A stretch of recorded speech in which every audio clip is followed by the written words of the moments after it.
It was my grandmother's. Her family's from Atlanta. This was late 1800s, and she married my grandfather. They moved to New Jersey, and I know that my father inherited it from her, and then he married my mother. It was hers, and then when she passed away in 1988, I inherited it. All we know is it's probably late 1800s. So. And you've owned it since 1988. Right. And you had it appraised. Right, at that time, for $10,000 was what they told us when I inherited it. This refined necklace dates to the Edwardian period, around 1905, just before the First World War. It reflects one of the earliest uses of platinum in fine jewelry, valued for its strength and its ability to support delicate filigree designs that define the elegance of the era. The necklace is centered around two principal diamonds. The lower pendant features a large diamond weighing 5 carats or more, framed by platinum filigree and smaller diamonds that enhance its brilliance. Above it sits a secondary diamond of nearly 2 carats, creating a graceful vertical composition typical of Edwardian design. Together, the diamonds total approximately 7 carats. Small natural oriental pearls are incorporated into the piece, further confirming its age and authenticity. Preserved in its original box marked Phelps and Perry of Maiden Lane in New York, the necklace is directly connected to one of America's historic jewelry districts. Its survival in original condition, with the diamonds unaltered and unrecut, makes it a rare and significant example of early 20th century high jewelry. We feel that the value of the piece in its entirety, because of the white color of the large center stone and the quality of it, at retail, this piece should bring $250,000 in the marketplace. And that's a conservative estimate because of the volatility of the diamond market. Oh boy. Thank you very much. Yeah. That's amazing.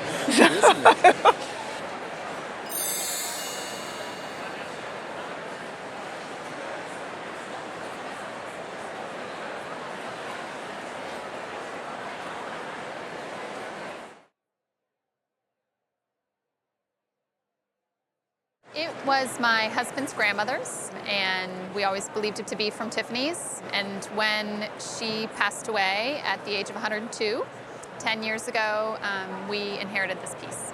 I suspect that they bought it from Tiffany's around the time that it was made. That's my guess. This necklace dates to around 1910 and is a confirmed Tiffany & Co. piece, identifiable by 2 separate Tiffany signatures, one on the main element and another on the clasp. The design emphasizes natural pearls rather than diamonds, which is characteristic of high-end Tiffany jewelry from this period. The piece is widely attributed to Paulding Farnham, one of Tiffany's most influential designers, renowned for his preference for fine natural pearls. The pearls graduate in size, with the central pearl measuring nearly 10 millimeters, and they display strong luster, excellent matching, and clean surfaces. The diamonds are old mine cut, consistent with early 20th century craftsmanship. Together, these elements reflect refined Edwardian taste and meticulous jewelry making. If you came to me and said, what do you think we could get in an auction? We'd say $80,000 to $100,000. No way. Yes, yes. These little pearls, they're probably $5,000. Do not lose these. These have to go back on. I would say you're looking at an appraisal to insure and replace at $200,000. Thank you. You're welcome. Wow. I was not expecting that.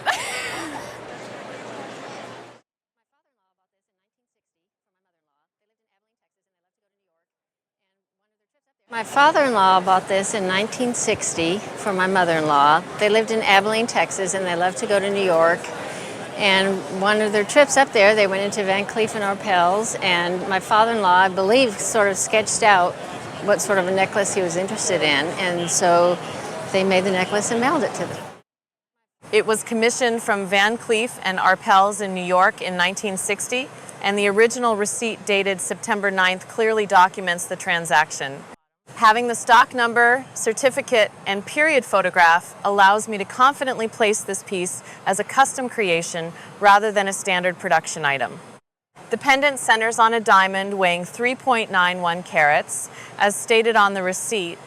I note the elegant arrangement of the surrounding stones, with marquise cut diamonds at the top and a small round diamond below, all designed to frame and enhance the center stone without overpowering it.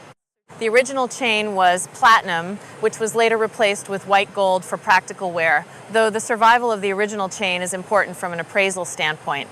Based on current grading standards, I would assess the center diamond at approximately H color with VVS 1 clarity, indicating a very high quality stone. Overall, I see this necklace as a refined example of Van Cleef and Arpels craftsmanship from the 1960s, combining bespoke design, fine materials, and excellent documentation. But I would say, just grading it today, that it would be an HVVS1, meaning very, very slightly included. I would say that there would be a retail replacement value, or in a high-end retail store, at $125,000 today. Wow, that is appreciated quite a bit, hasn't it?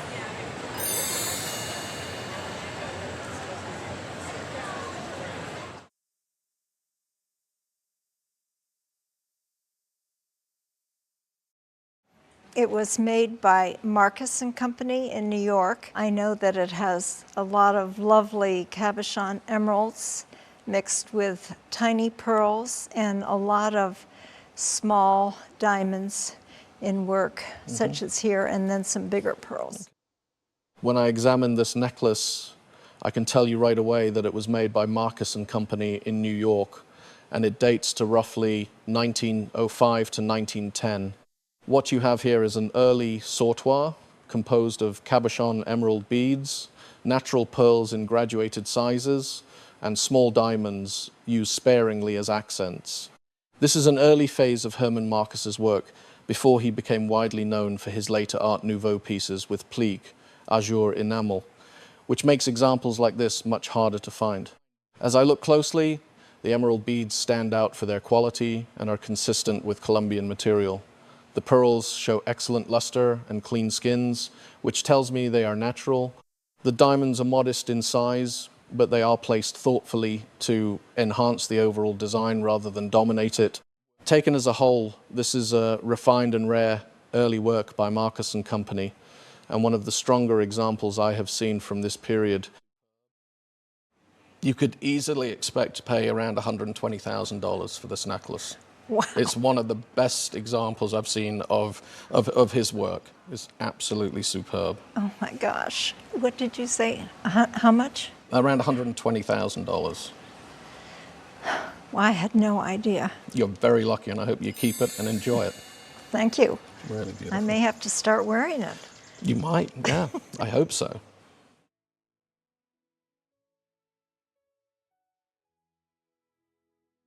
Well, it was given to my mother probably about 15 or so years ago after the death of one of her really good friends, and it was given to her by the husband as a remembrance. And so she's passed it down over time to me. So I brought it to find out a little bit about it. First, this piece of jewelry can be dated to approximately 1918 to 1920 and is considered a transitional work. Its design reflects the shift from the Edwardian period to early Art Deco. The scrolling openwork motifs are characteristic of Edwardian aesthetics, while the use of baguette-cut diamonds signals the emerging Art Deco style, illustrating a gradual and refined evolution in jewelry design. The piece is crafted in platinum and set with both round and baguette diamonds. At its center is a striking red ruby that serves as the focal point. Close gemological examination identifies the stone as an unheated Burmese ruby, weighing approximately 3 carats. Unheated rubies from Burma are highly prized for their rarity and natural color.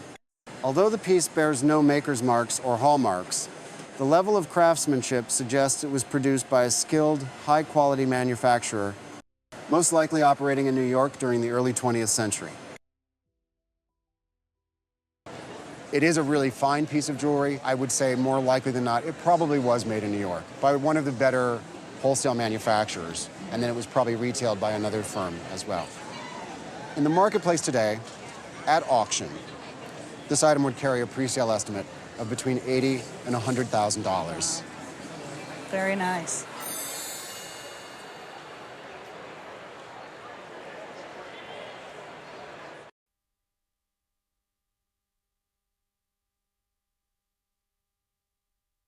This piece I just inherited from my mother-in-law, who passed away earlier this year at 99, and she inherited the piece from her aunt and uncle, Bertha and Fred Fisher, who you may know have Fisher Auto Body, and that became part of GM. Our guess is, but we don't know, is that it could have come from New York or Detroit. This necklace is a remarkable Tiffany & Company pendant from the Edwardian period, dating to approximately 1910, a time celebrated for elegance and refined femininity in jewelry design. Tiffany, founded in New York in the 1840s, was already recognized as one of the foremost American jewelry houses, renowned for its exceptional craftsmanship and use of high-quality gemstones. The piece features a delicate chain composed of collet-set old European cut diamonds interspersed with marquise-shaped links, totaling approximately 7 carats of diamonds. The design tapers gracefully to an emerald-cut diamond weighing about 2.5 carats, notable for its high color and clarity. Below this is a finely executed pendant incorporating intricate filigree, precise diamond setting, and detailed engraving along the border. On the reverse, the pendant houses a small Tiffany watch, designed to be detachable and worn as a pendant or as a pin, demonstrating both ingenuity and versatility. Okay, well, I will tell you that you're seeing less and less of this material in the marketplace. Okay. It's very sought after. And at auction, the estimate would be $40,000 to $60,000. That's unbelievable and a surprise.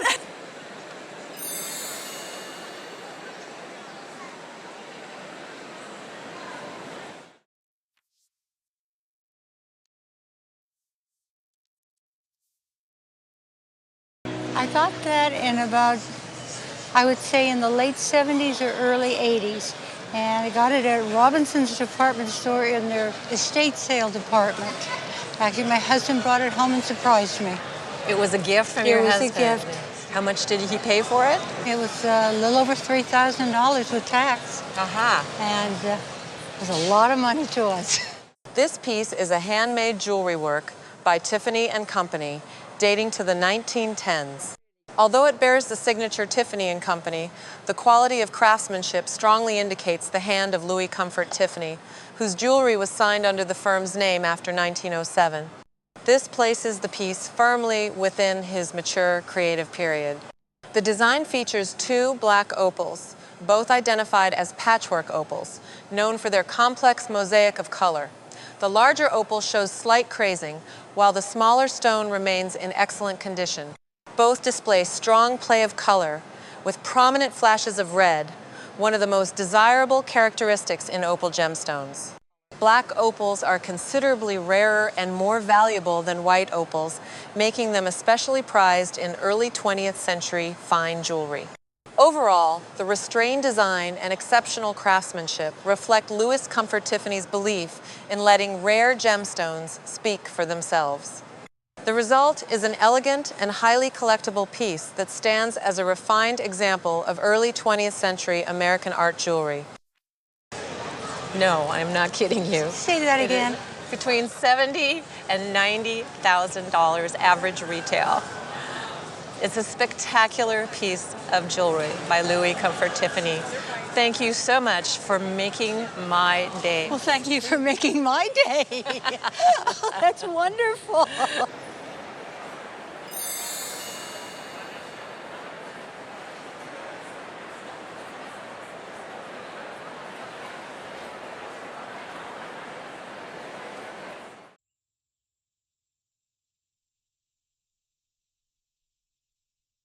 Family since like the early 1900s, maybe even a little bit before.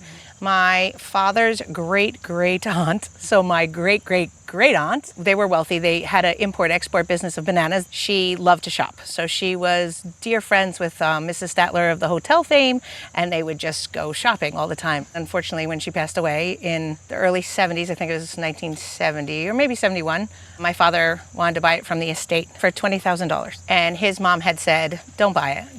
This spectacular piece firmly dates to the mid-1920s, around 1925, and is a classic example of Art Deco jewelry at its height. It is a platinum and diamond convertible necklace designed to transform into 2 bracelets, reflecting both the luxury and versatility that defined high jewelry of the period. When worn as a necklace, the design centers on a striking 5.5 carat diamond, supported by approximately 15 carats of additional diamonds that form the 2 bracelet sections. At the back of the necklace, a smaller round diamond of about 1 3/4 carats repeats the motif, bringing the total diamond weight to roughly 23 carats. All of the stones are old European cut diamonds, prized for their broad facets and exceptional brilliance in low light. The diamonds display what is known in the trade as cape color, with faint yellow tones that trace their origin to the South African Cape mines, whose discovery in the late 19th century dramatically increased the global supply of diamonds. Although the necklace is unsigned, it remains in its original fitted box and was almost certainly made in New York, which was a major center of jewelry production during the early 20th century. This piece perfectly embodies the glamour, wealth, and bold style of the Jazz Age that really make it sparkle in low light situations. So if you're here at a Gatsby-esque party, you know, Which is perfect for where we are. We're ready. You would see it from across the room. Conservatively, I would give it an auction estimate of $60,000 to $90,000. And I would not be surprised by any means if it performed at the high end of that range. Oh my goodness, thank you. It is beautiful. Oh, how fun. If this were a signed piece of jewelry, you could triple that number.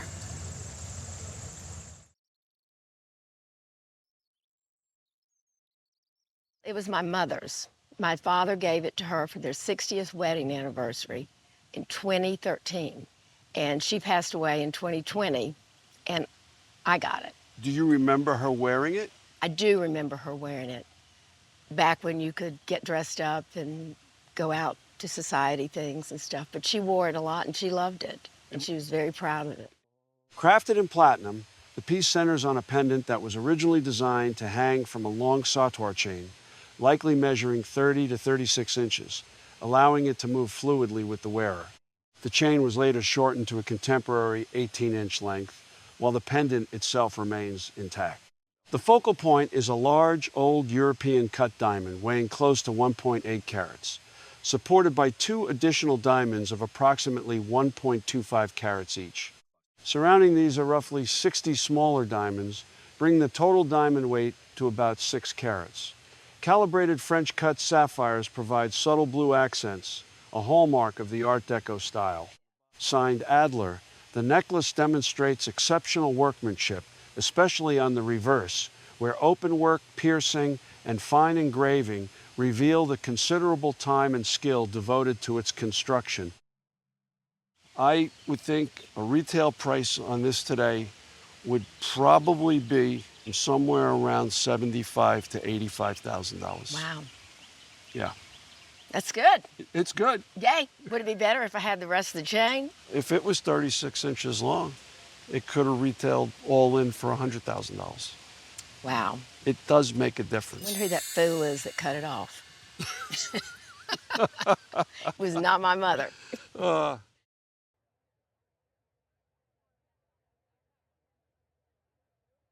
My very favorite aunt gave this to me. She wore it every day. She gave it to me in about 2007.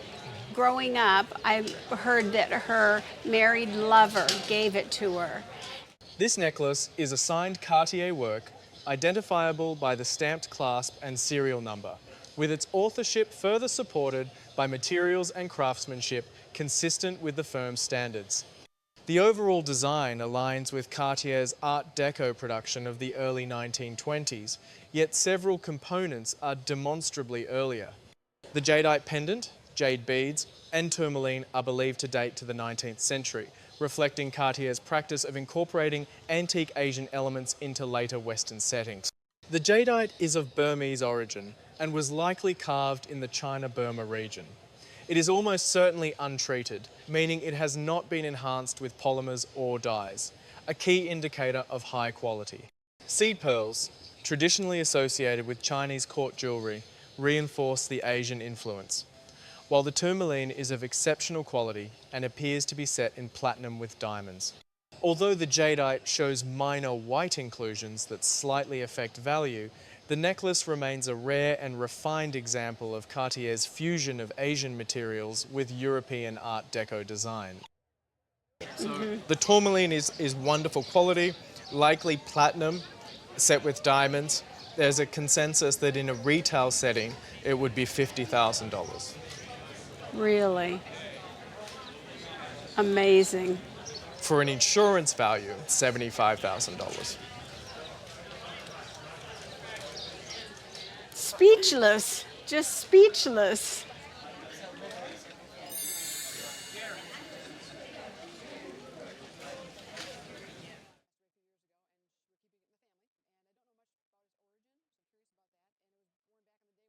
What's very special, it was my grandmother's. It was passed on to my mom, and my mom passed away a few years ago, and we're keeping it in the family. And I don't know much about its origin, so I'm curious about that. And it was worn back in the day when people wore things like that, but it's been sitting pretty much in a safe spot the last 17 years. Viewed as a whole, this necklace reflects the refined aesthetics of the Belle Epoque period, dating to around 1915. Crafted in platinum and diamonds, it emphasizes lightness and elegance through open, airy construction. The chain is composed of bezel-set diamonds, each stone encircled by a smooth metal collar that protects the diamond and allows for comfortable wear, a design that remains relevant today. A notable feature is the detachable pineapple-shaped pendant secured by a small hook at the back. This element adds versatility while maintaining visual balance.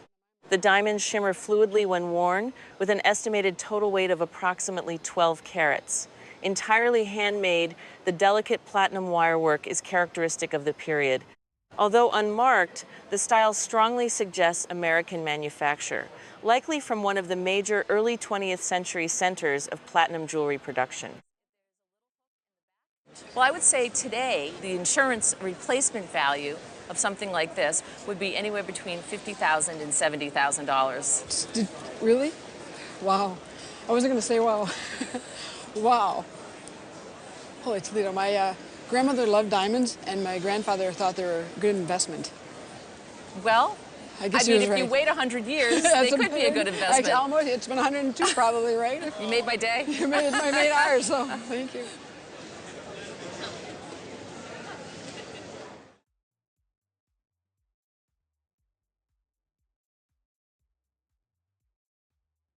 It's something I found at the thrift store. It was $6.10. I just bought it immediately and ran out the door and took it to a jeweler, and he said it was gold and diamonds, but he couldn't tell me anything about the green stones.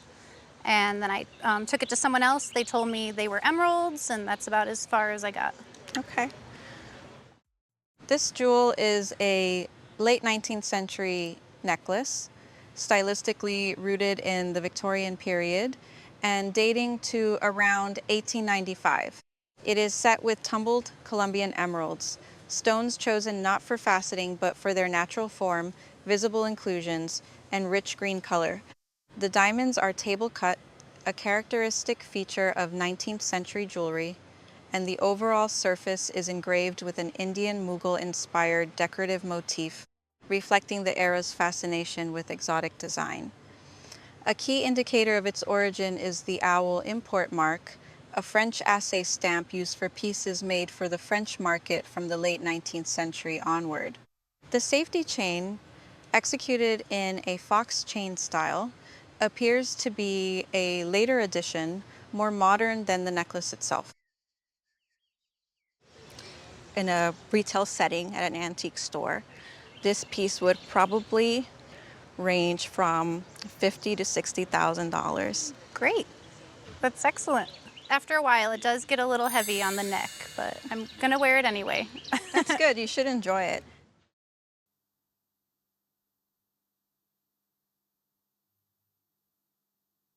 My great-grandfather was the ambassador to China during the Box Rebellion, and my great-grandmother befriended the Empress. She didn't like most foreigners, but she did like her. And when my mother was born, the Empress Dowager sent one of her ladies-in-waiting to buy a present, and this was the present. There were two of these. My sister has the other one. This jade pendant dates to the late 19th century and is carved from high-quality jadeite, notable for its vivid emerald green color, strong translucency, and fine carving. The design features the Chinese characters double happiness, a traditional symbol of prosperity, harmony, and good fortune. The pendant is accented with a coral bead and seed pearls, elements typical of refined Qing period jewelry and originally mounted on a silk cord. Beyond its craftsmanship, the pendant carries significant historical context. During the late Qing dynasty, jade gifts of this caliber were commonly used in imperial and diplomatic exchanges, particularly under Empress Dowager Cixi, who actively engaged with Western society following the Boxer Rebellion.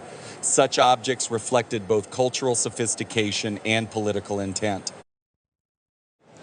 I'd estimate the value on this as just a nice piece of jade at $30,000 to $50,000. Oh my gosh, I'm very surprised. In addition, because of the provenance on the piece, right, this could easily go twice that high end, and that would be at auction.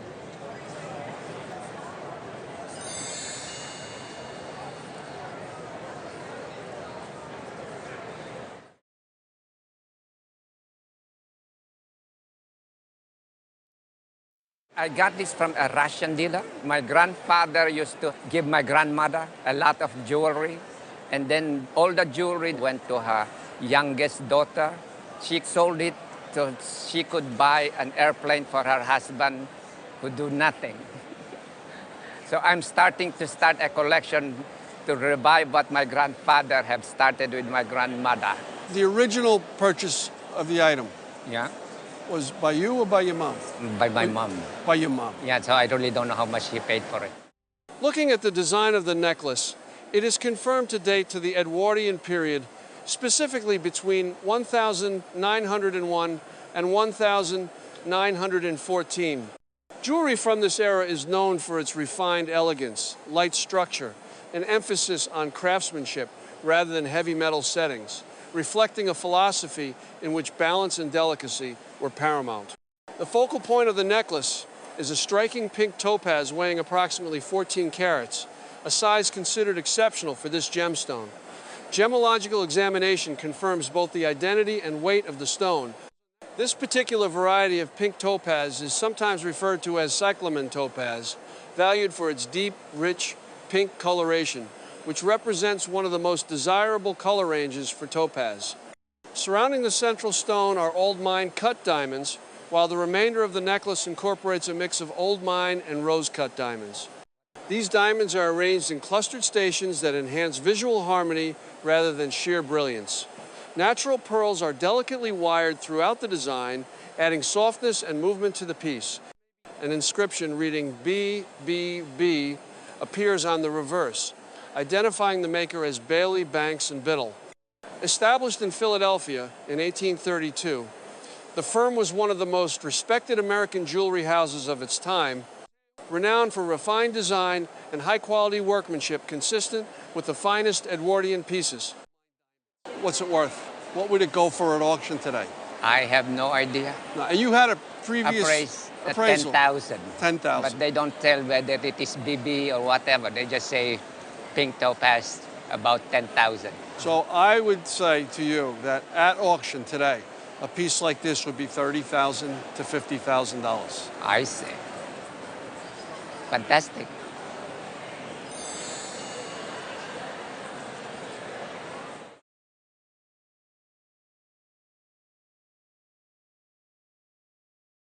This belonged to my grandmother. It was given to her husband by his mother. It had been left in trust from Nellie Bonaparte, and now it belongs to my mother. I really don't know anything about it. I wasn't sure if it was the original box, honestly. This necklace is a late 19th century American jewel associated with Howard and Company, a New York firm founded in 1866 by Joseph Howard. Howard began his career at Tiffany and Company in 1853 before establishing his own workshop, which later expanded to Newport and Paris and served wealthy clients during the American Gilded Age. The necklace remains in its original fitted box, whose geometric form precisely matches the design of the piece, confirming that both were made together. It is crafted in platinum-topped gold, a material combination typical of very early Edwardian jewelry in the United States, allowing the piece to be dated to around 1895, during the transitional period before full platinum became standard. The design is transformable and features a shepherd's hook mechanism on the reverse, enabling elements of the necklace to be detached and worn separately. The diamonds are old European cut stones, including a central diamond estimated at approximately 2 to 2.5 carats. Due to the deep proportions of early cuts, these stones appear smaller than their actual weight. The total diamond weight is estimated at around 20 carats, making this a refined and rare example of early Edwardian American jewelry. With the information that you've provided, I think in the box, a retail value for this necklace is certainly between $35,000 and $45,000. Okay, I had no idea. Wow. Great. Well, thank you. Thank you so much. You're more Had than no welcome. idea.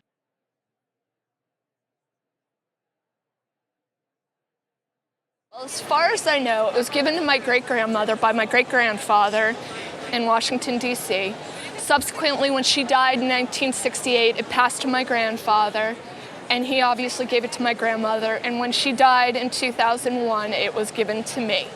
This necklace dates to around 1900 to 1910 and belongs to the Edwardian era, a period known for elegance, lightness, and technical refinement in jewelry. Although unsigned, the piece reflects the work of a highly skilled jeweler. At first glance, the diamonds appear to be marquise-shaped, but closer inspection shows that they are actually round stones, each set into individually hand-built marquise-style mountings. This technique creates a streamlined, flowing effect that follows the neckline gracefully. At the center is a detachable, pear-shaped emerald pendant, deliberately designed so the necklace could be worn in different ways. When removed, the clasp can be folded, allowing the piece to function as a chevron-shaped diamond necklace. The necklace contains approximately 6.5 carats of diamonds, while the emerald weighs just over 2 carats and is notable for its strong green color and clarity. The emerald is set in yellow gold prongs, following the traditional practice of using softer metal for colored stones, while diamonds are mounted in platinum. Overall, the necklace exemplifies Edwardian craftsmanship, versatility, and refined design. In terms of what we would call fair market value or auction value, one could expect to get anywhere between $15,000 and $20,000 for the piece at auction. In terms of insurance, the item should probably have an insurance value of somewhere around $35,000 to $45,000. Okay. Wow. So it makes a nice gift. Yes, it does.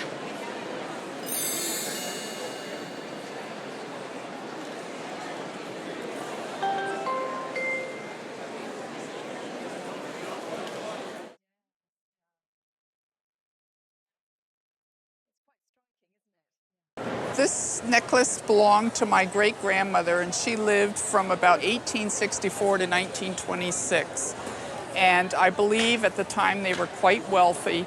They came from northern New Jersey, and they actually had a house there that is locally known as Kip's Castle, and I believe the county has just taken it over as a museum. I really don't know much about it. It's been passed down, and I think I've had it for about 35 years. This necklace dates to the early 20th century, most likely between 1900 and 1908, a period marked by refined craftsmanship and elegant design. The piece is remarkable not only for its graceful front, but also for the finely executed reverse, where delicate wirework and fret detailing reveal a high level of technical skill. At the center is a black opal, a gemstone significantly rarer and more valuable than common white opal, prized for its depth of color and vibrant play of light. Surrounding it are Russian demantoid garnets, the rarest variety of green garnet, known for exceptional brilliance and rich green tones. The selection of these stones confirms that this was a luxury jewel when it was created. Stylistically and materially, the necklace aligns closely with early 20th century Tiffany & Company jewelry. There is credible scholarly discussion that it may be associated with Louis Comfort Tiffany, who oversaw Tiffany's jewelry production in addition to his renowned work in stained glass. If confirmed through archival research, the piece would represent an important example of early American artistic jewelry.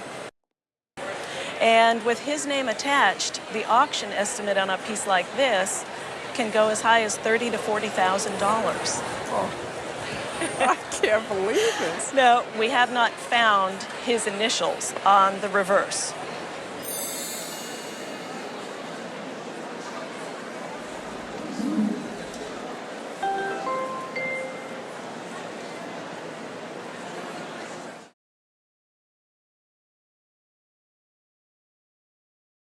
It is my great aunt's necklace. We think it was made in Paris. She wore it back and forth to Europe on ships, and we know she went on the Lusitania in about 1912. They were from New Orleans. Uncle Henry, who probably bought this, was the first Jewish cotton broker in New Orleans. Seen through its design and materials, this necklace clearly belongs to the Belle Epoque period, around 1910. Crafted in platinum, it reflects the era's preference for light, durable metals that allowed for delicate and airy diamond settings. The thin knife edge bars and seamless construction draw the eye toward the diamonds, while the flowing tendril motifs graduate naturally along the neckline. The necklace features old mine-cut diamonds at the front, each weighing approximately 1.25 to 1.5 carats. These stones are clean, with the soft body color typical of early 20th century diamonds. Toward the back, the design transitions into old European cut diamonds, creating a smooth graduation and an estimated total weight of 25 to 30 carats. These antique cuts were designed for candlelight, where their broad facets reflect warmth and depth. In bright light, the sparkle softens, consistent with jewelry intended for evening wear. Although the extender chain at the back is a later addition, the necklace itself remains a strong example of early Parisian diamond craftsmanship. I would say in this condition, you'd be looking at anywhere between, conservatively, $40,000 to $60,000 for insurance replacement value. Okay. Yeah. Okay. And that's conservative. That's conservative, but it's such a beautiful family piece that I'm thrilled with the family value, and the dollar value is not bad. I love it. Yeah. Thank you. I would wear it if I were you once in a while. Give it Maybe on. not in the bright sun. Let me go find some candles. Okay.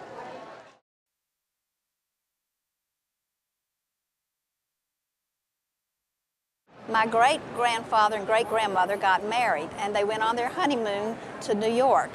And while on their honeymoon, they went to the opera. And my great-grandmother admired this piece on one of the singers. And my great-grandfather went after the show and talked to the Tiffany jewelers and arranged to buy this piece for my great-grandmother. This necklace is an important example of early Tiffany & Company jewelry dating to the mid-1870s. Created during a transitional period when Tiffany began moving from a reseller to a true designer and maker, the piece reflects the firm's growing artistic ambition. The necklace is composed of graduated gold panels linked together, enriched with applied twisted wirework and fine bead detailing.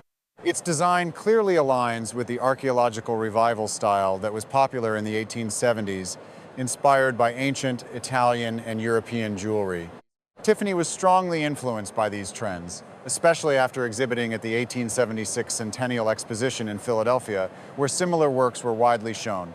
At the same time, elements of the aesthetic movement appear in the panel forms, which resemble Japanese screens, revealing the era's fascination with Japanese art and design.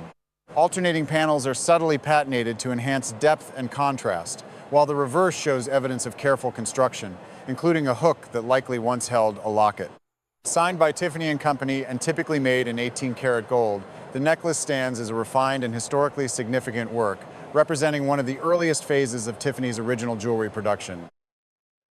I'm not really sure of that terminology in today's marketplace, but this is a wonderful piece, and I would expect that you would find this piece in a high-end store somewhere in the $40,000 to $50,000 range in today's market. I don't think I'll be wearing it to any PTA meetings. Thank you.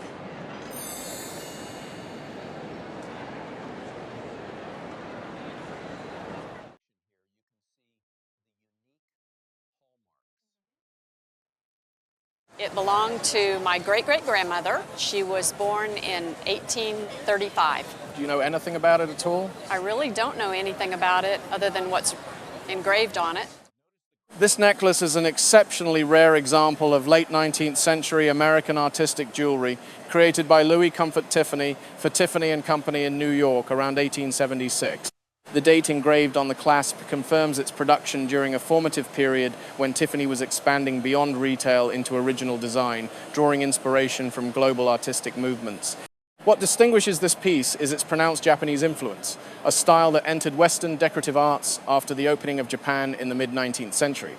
The design features delicate floral motifs and a central bamboo pattern, elements closely associated with Japanese aesthetics.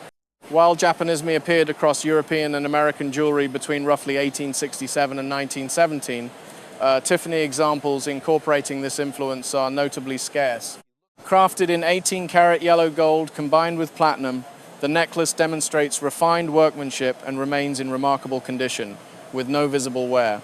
Its rarity lies not only in its age, but also in the successful fusion of Eastern design principles with Western fine jewelry. Is that if we had a box, and if also we had the thing that hung from this, if we could have found out exactly what that was, it could have brought the price up by another $15,000, $20,000. I told you it was good. I am shocked. You should be. I It am is shocked. absolutely superb. Oh.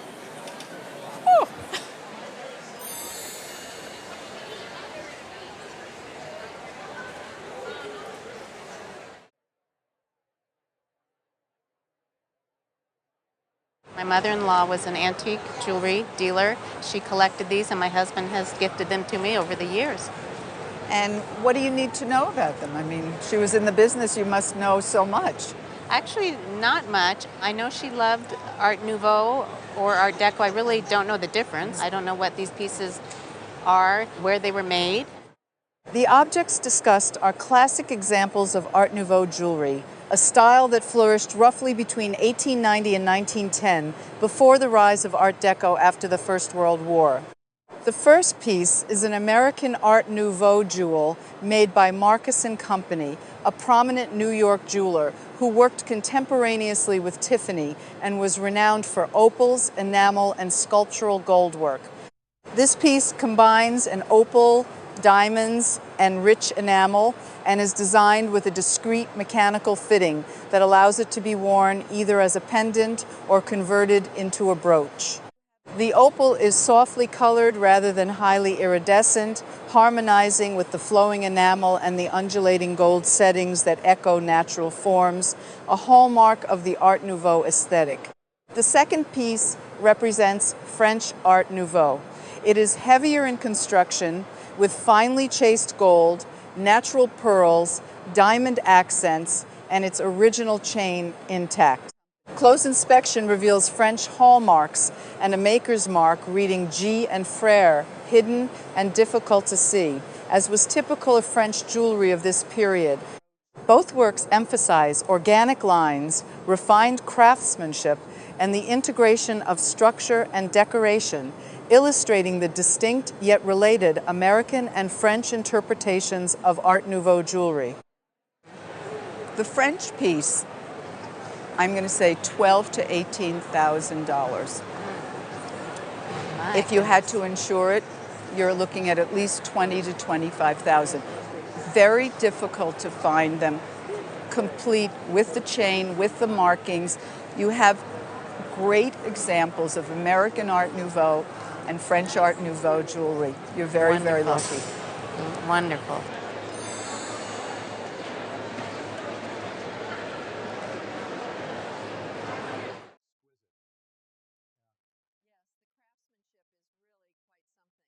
I don't know how it came into the family, but I know it's been used by 4 generations of women in my family, dating back to my great-grandmother, late 1890s probably. And it's a lovely necklace and pendant that can be changed into a brooch.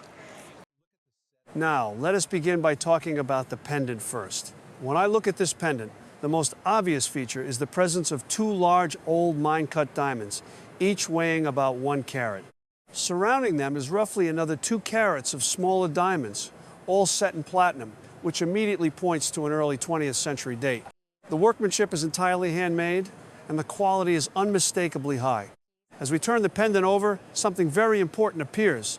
It is signed Tiffany & Company, and not just once, but twice. That tells me right away that this pendant and the chain were originally designed to go together. The mechanism is equally impressive. With the push of a button, the pendant transforms into a lanyard-style jewel, and with a separate attachment, it can also function as a brooch. This kind of mechanical ingenuity is difficult to execute and even harder to repair, yet it has survived intact. The chain itself is beautifully designed, with diamond stations arranged in a balanced rhythm that leads the eye down to the pendant. Taken as a whole, this is a platinum suite from around 1920, strongly deco in character, and a superb example of Tiffany's design and engineering.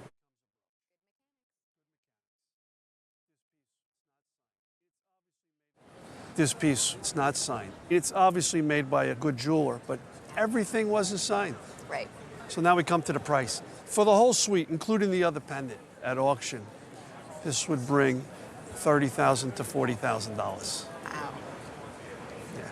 Wow. That's a lot of money. Yes, it is. This is Tiffany. It carries the bulk of the pricing, but it's just absolutely stunning. I think so as well.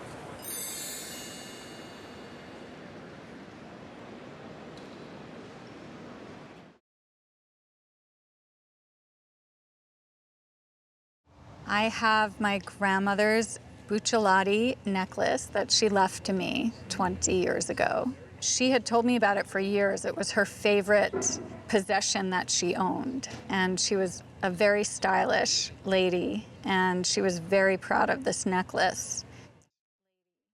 This Buccellati necklace immediately reflects the house's mastery of gold rather than an emphasis on diamonds. Executed in 18-karat gold, the piece combines white and yellow gold, a signature Buccellati approach that relies heavily on texture and surface treatment. The gold is worked into a fine, lace-like pattern, often compared to Venetian lace, giving the necklace depth and softness despite its solid construction.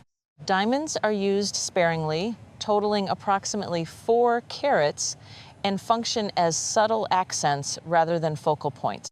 This restrained use aligns with Buccellati's design philosophy, where craftsmanship and engraving take precedence over gemstone weight.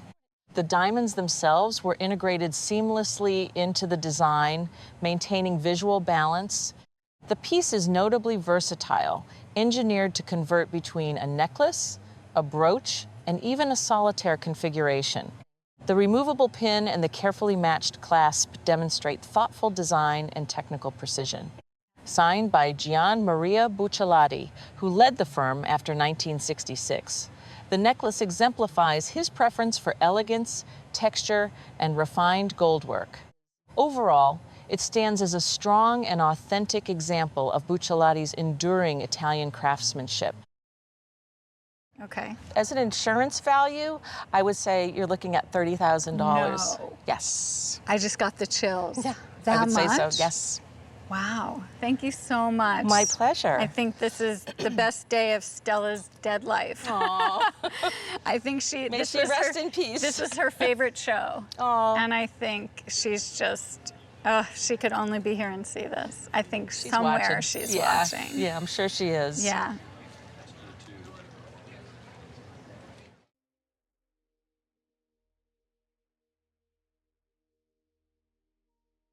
It belonged to my great-grandmother, who's from Poland in a small town outside of Krakow. It's called Bochnia.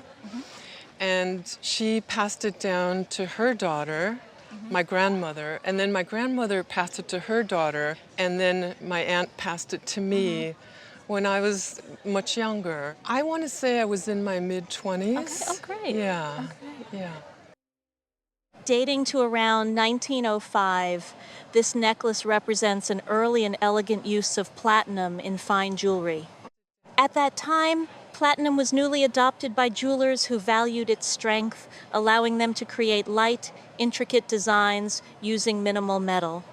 This approach gave rise to the garland style, clearly visible here through floral garlands and bow motifs, inspired by 18th century aesthetics and the romantic glamour associated with Marie Antoinette.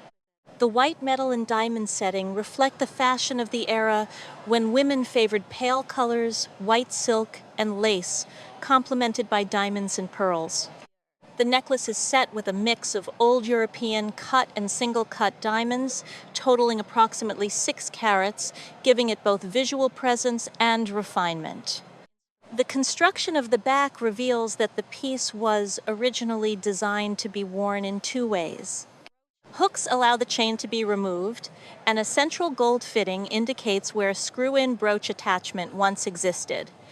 Although neither the necklace nor its original box is marked, the style and craftsmanship strongly suggest continental European origin, consistent with jewelry traditions of the early 20th century. So we can't tell exactly where it was made, but I'm going to guess it was made in continental Europe. If I were to recommend an insurance value for this, I would recommend that you insure it at about $40,000. Wow. If it had the original brooch attachment, I'd probably recommend you insure it at $45,000. Well, thank you so much. I really appreciate it.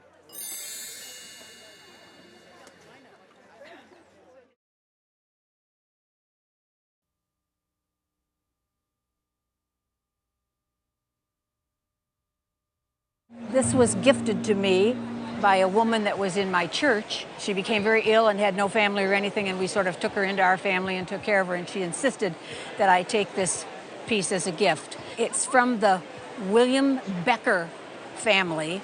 Becker had quite a big place in Bolton Lake, and he was the one that gave it to his wife, and his wife gave it to her cousin, and her cousin gave it to me, and that's how I came by it. This jewel is a refined example of American art jewelry from the early 20th century, dating to around 1910. Crafted in 18-karat yellow gold, the piece centers on a vivid green peridot weighing approximately 8 carats. Surrounding it is a halo of diamonds set in a free-form arrangement, notable for their varied hues, including white, yellow, and champagne tones.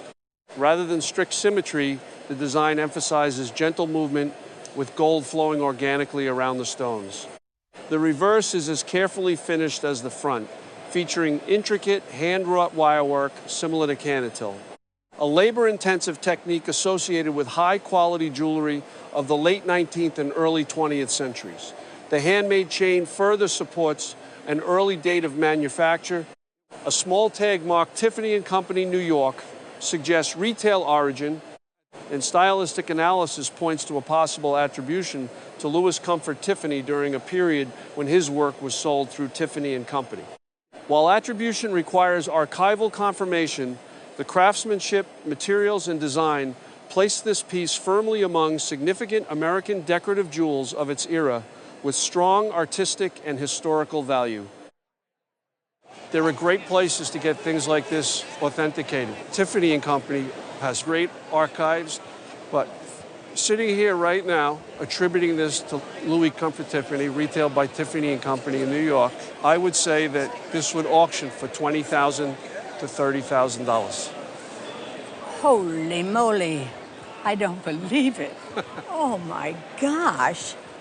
That's, what a gift, huh? A very nice gift. Whoa. I might have to keep this for myself for a while now.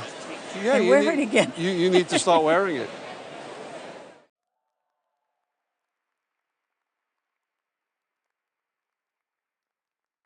My mother-in-law died about 14 years ago, and I was cleaning out all her things, and I was opening a trunk in the basement, And these are both in a paper bag. And I heard from the family they probably belonged to the stepmother of my mother-in-law. And I asked if anyone else wanted them. They all said, no, we don't like this woman. We hated her. We want nothing to do with any of her possessions. So I took them. This necklace is quite unusual. Based on its construction materials and stylistic details, it can be identified as an English amethyst necklace dating to the late 18th century, around the 1780s. Amethyst was highly favored during this period, particularly among European aristocracy and imperial families, valued for its rich purple color and its long-standing associations with healing and protection. The necklace is mounted in gold, and the stones display notable brilliance, likely enhanced by traditional foil backing, a common technique of the Georgian era. Subtle variations in color among the stones are not flaws, but desirable characteristics that reflect age, craftsmanship, and authenticity. Its generous length, refined workmanship, and rarity make it an exceptional surviving example of Georgian jewelry. How about $25,000? Are you serious? I am serious. $25,000? That would be a current retail value for it today. Oh my gosh, wow. For a number of reasons. Because it's mounted in gold, and the brilliance of the stones, which would probably have foil behind them, because you see there's one which has changed color slightly, but that's not a problem. It's a desirable thing. Wow.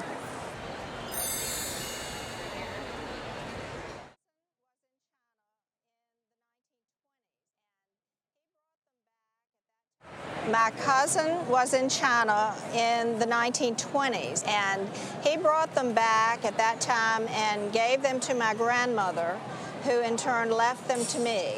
And so I don't ever remember seeing anyone wear the beads. I begin by examining the beads themselves. From the outset, I can confirm that they are genuine jadeite jade.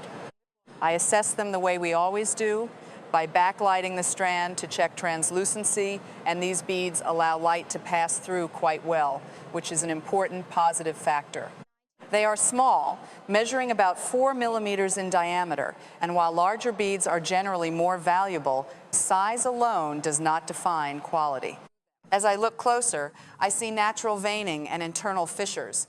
These are typical characteristics of untreated jade and indicate authenticity rather than later damage.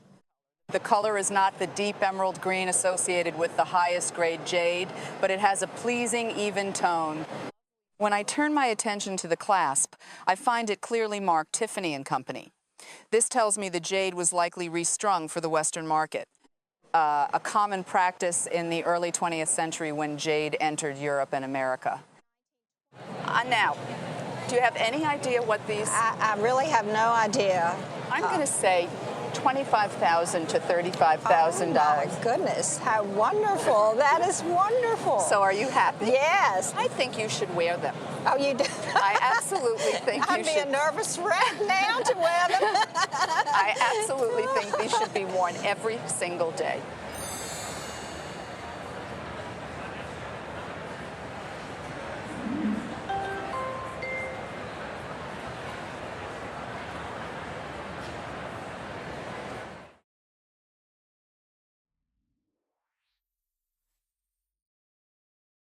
It actually belonged to a friend of mine's mother. She lived in California, and her mother passed away some time ago. And when they were going through her mother's things, they came across a number of items, some clothing and things, and they passed them on to me. They said, me being the flamboyant person I am, Okay.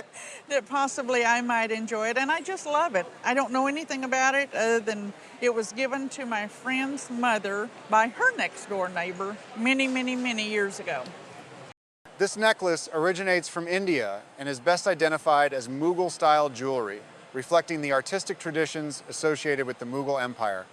Although it was not created during the 17th century height of Mughal rule, the quality of craftsmanship, intricate interwoven motifs, and symbolic decorations suggest it was produced in the late 19th to early 20th century. The piece features multiple plaques and spherical elements decorated with white, red, and green enamel, colors typical of Indian jewelry.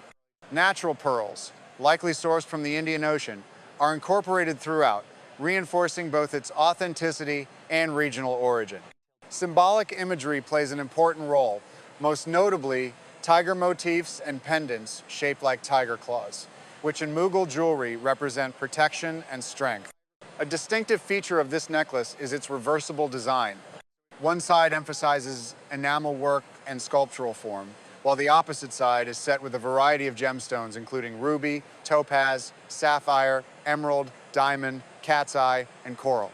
Such necklaces were traditionally worn during wedding ceremonies and formed part of a bride's dowry, making this a refined and culturally significant example of Mughal-style Indian jewelry. I'm hoping it's a really nice piece of jewelry. Well, it is a really nice piece of jewelry, and value for retail replacement would be between $12,000 and $15,000. Wow. Oh, I'm is that so good? excited. That's wonderful. Thank you. It's a beautiful, beautiful example. Oh, wow.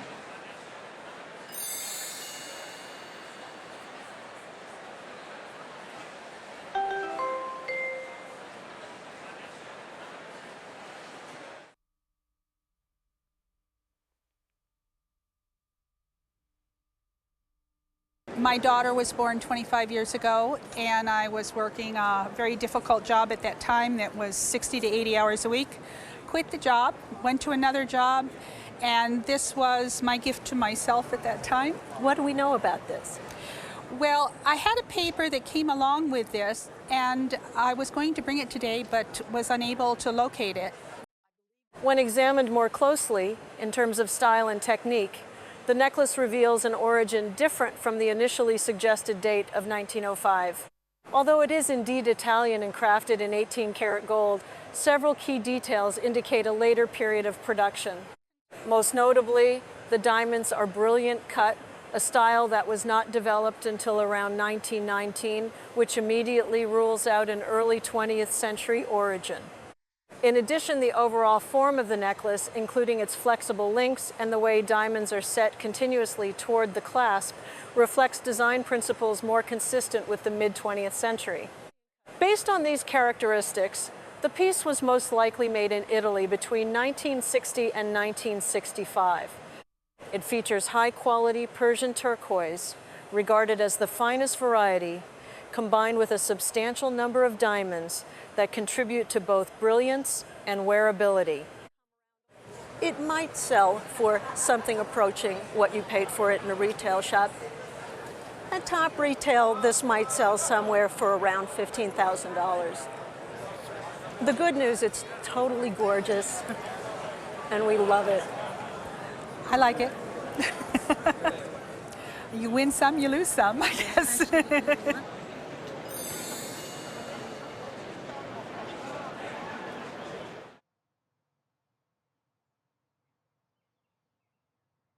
I inherited this necklace from my grandmother. She was born in 1900 and she lived until she was 102. So I got it in 2002. My grandmother grew up in Sedalia, Missouri, and then she was a woman ahead of her time. She went to college in Chicago and then worked at Northwestern University. Then she got married and moved to New Rochelle, New York. So she must have gotten the necklace either in New York or Chicago. This necklace is a mid-century design by the renowned Danish silversmith and jeweler Georg Jensen, dating to the late 1950s or early 1960s.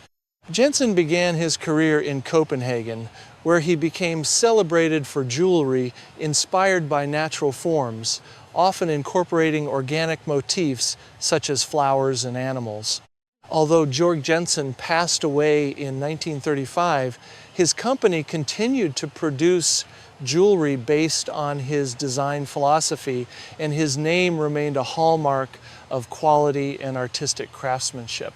The necklace is crafted in 18-karat gold, marked in the European system as 750, and bears the post-1940s Georg Jensen signature with an oval dotted surround. It is further identified by its model number, stamped on the clasp. The design reflects mid-century modern aesthetics, balancing sculptural form with wearable elegance. Beyond its material value, including substantial gold weight, the necklace exemplifies how fine jewelry can function as both adornment and art, which is the primary source of its lasting cultural and market significance. I think in a retail situation, a necklace like this would be $15,000. Whoa. Thank you, grandmother. And just the gold weight alone is worth about $4,200. Fantastic. And gold is so expensive right now. It's really at an all-time high. There's jewelry out there that's jewelry that is also art. And that is really what gives this the value.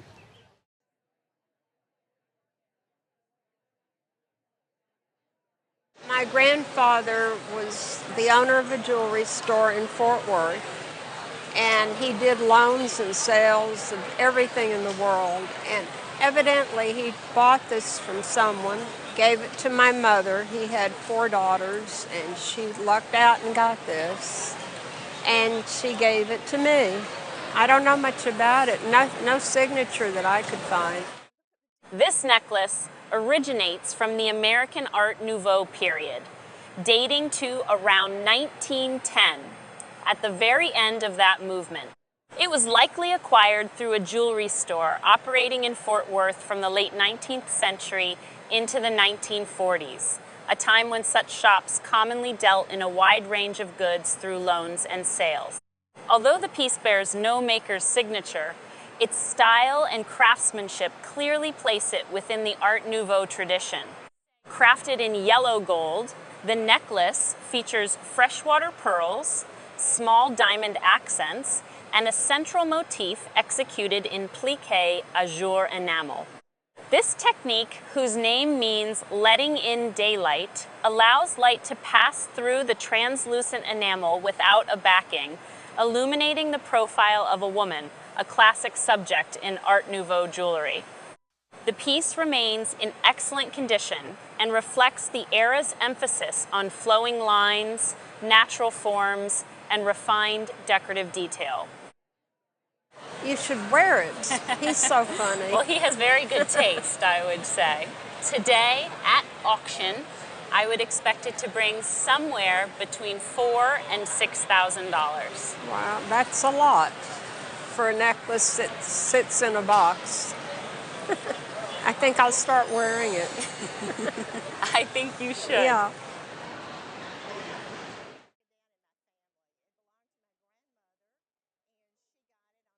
Handed down in my family. It belonged to my grandmother, and she got it on a wedding trip to New York back probably about 1918.